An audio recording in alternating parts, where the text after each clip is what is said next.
You stare at the steam pouring from your car engine on a Tuesday morning.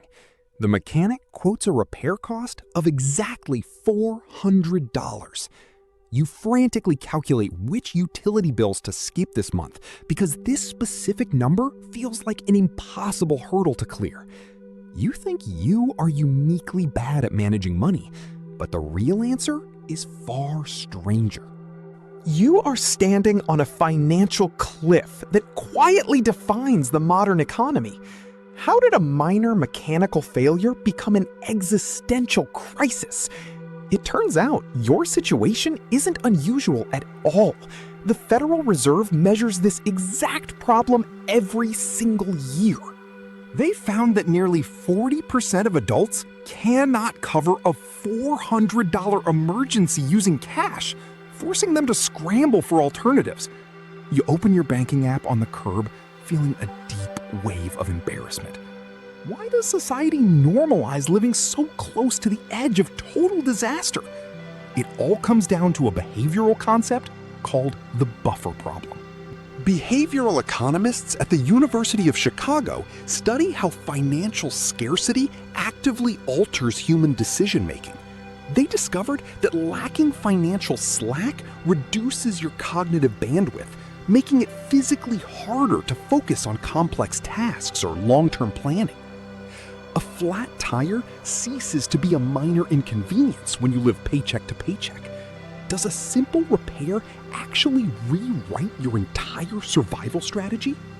You pull out your wallet and hesitate as your fingers touch a shiny piece of plastic. You know this is a terrible idea. Anxiety spikes in your chest, but you hand over the credit card anyway because you have absolutely no other choice. You swipe a card carrying a brutal 28% interest rate. Can you see how the financial system profits heavily from your lack of preparation? The emergency itself isn't the real cost you bear. The initial $400 repair quickly morphs into $600 of total payments. Researchers at the Financial Industry Regulatory Authority noted that relying on high-cost borrowing turns a single isolated event into a prolonged cycle of debt.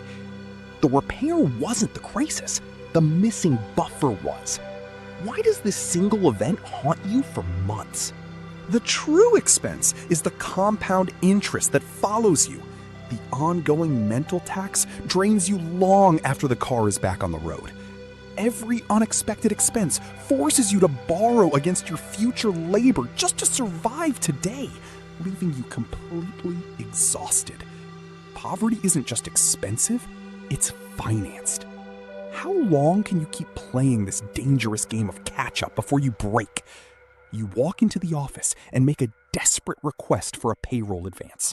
Your manager flatly refuses to approve the transfer. Marcus asks what happens when next month's emergency inevitably arrives while you are still paying off today.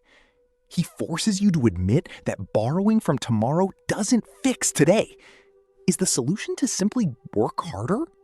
He asks why you leave yourself entirely exposed to the chaos of the world. You realize you need a dedicated pile of cash acting as a heavy shock absorber.